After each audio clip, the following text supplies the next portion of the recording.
They looked me straight in the eye and said "We're too busy for your drama, Mom. Handle it yourself." My own children. The ones I raised, sacrificed for, put through college. They couldn't spare an afternoon to help me deal with a family crisis that was tearing me apart. So I did exactly what they told me to do. I handled it myself. I revised my entire will without breathing a word to anyone. And when they showed up 6 months later, demanding keys to the lake house like it was already theirs, they found my estate attorney sitting in the living room, briefcase open, documents spread across the coffee table. The looks on their faces, I'll remember that moment for the rest of my life. My name is Barbara, and I'm 72 years old. I've lived in Connecticut my whole life, raised 3 children as a single mother after my husband passed when I was 45, and I worked as a school librarian for 33 years before I retired. Before we go any further, I'd love to know where you're watching from. Drop your state or country in the comments.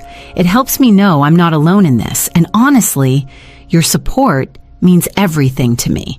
Now let me take you back to where this all started.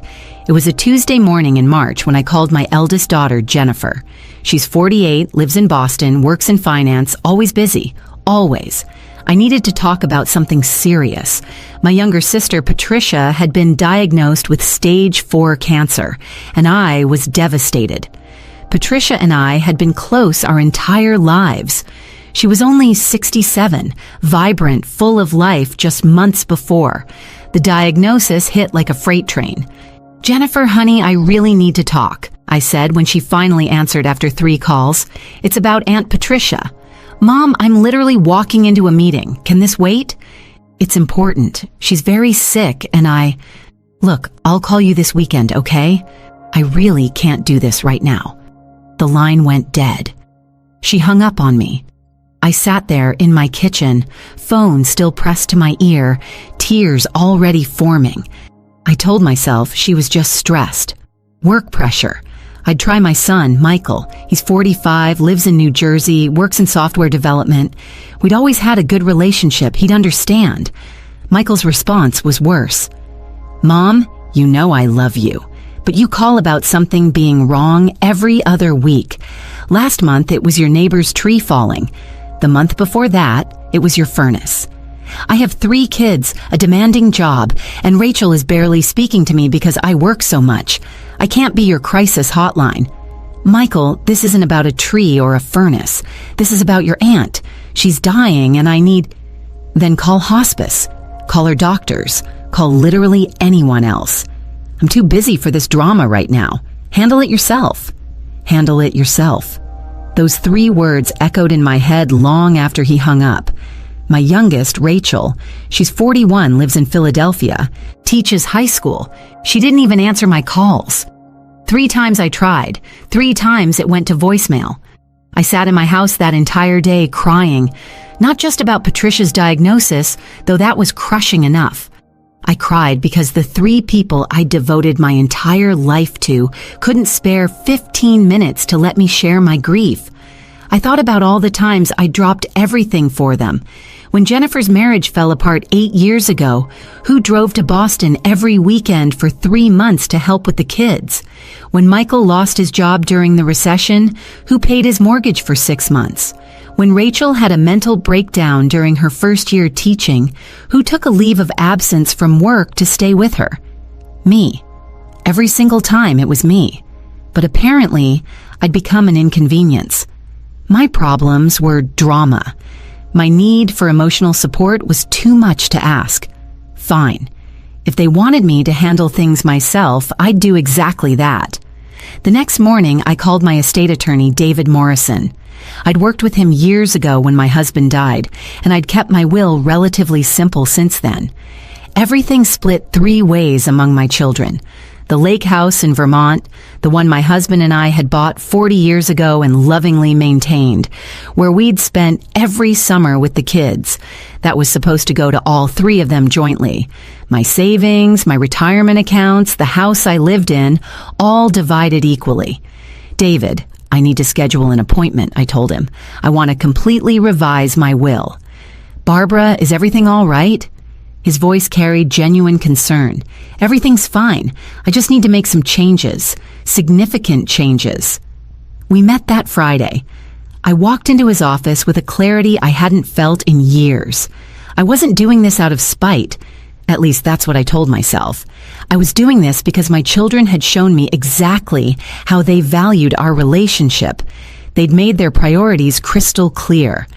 I want to remove my children as primary beneficiaries, I said, laying out my plan. The lake house goes to Patricia's daughter, Emma.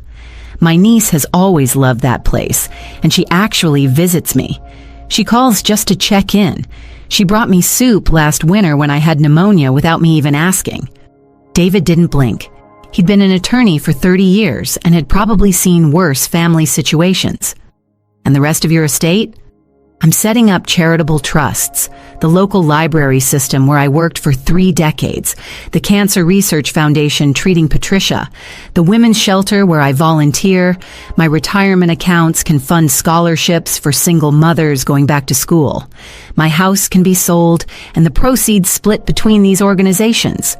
And your children receive $1,000 each. Just enough that they can't claim I forgot about them or that I wasn't of sound mind. I want it absolutely clear that this was intentional. David nodded slowly, making notes. Barbara, I have to ask, are you certain about this? Estate decisions made in emotional distress can sometimes be regretted later. I've never been more certain of anything in my life. They told me to handle it myself. So I am. Over the next 3 weeks, David drafted everything meticulously.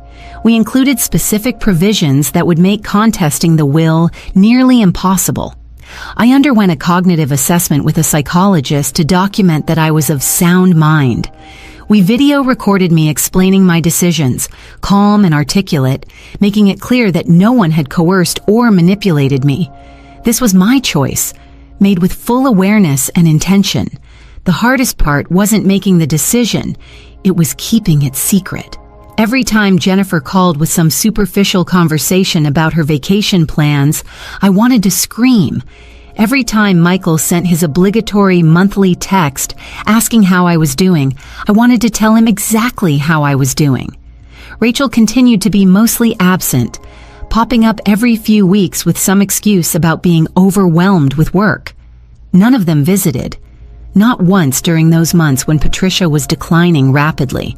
I spent countless hours at her bedside, holding her hand, helping with doctor appointments, managing her medications. Emma was there too, my wonderful niece who took time off work to help care for her mother. We cried together, laughed over old memories, and sat in comfortable silence during the hardest days. Patricia passed away in late May, just 8 weeks after her diagnosis. The funeral was on a beautiful Saturday morning. Jennifer showed up late, checking her phone throughout the service. Michael attended, but left immediately afterward, claiming he had a soccer game to get to. Rachel came, but spent half the reception complaining about her principal. "This must be so hard for you, Mom," Jennifer said, giving me a brief hug. "Losing your sister." I wanted to say, "You know what was hard? Calling you when I found out she was sick and being told I was being dramatic." But I didn't. I just nodded and said, "Yes, it is." "Hey, we should talk soon about the lake house," Michael mentioned as he was leaving. Rachel and I were thinking maybe this summer we could all use it more. The kids are getting older and it'd be nice to have that family time. The lake house. Of course, that's what they were thinking about at their aunt's funeral. Not about me, grieving the loss of my only sister. Not about how I'd spent the last 2 months watching her die. The property. The inheritance. What they could get. "We'll talk later," I said simply. "Actually, Mom, I've been meaning to bring this up too," Rachel added, suddenly appearing beside Michael. "Now that you're getting older, maybe it makes sense to start talking about your estate planning. You know, just to make sure everything's organized for your peace of mind." My peace of mind. They hadn't cared about my peace of mind when I was falling apart over Patricia's diagnosis. But now that they wanted to secure their inheritance, suddenly my well-being mattered.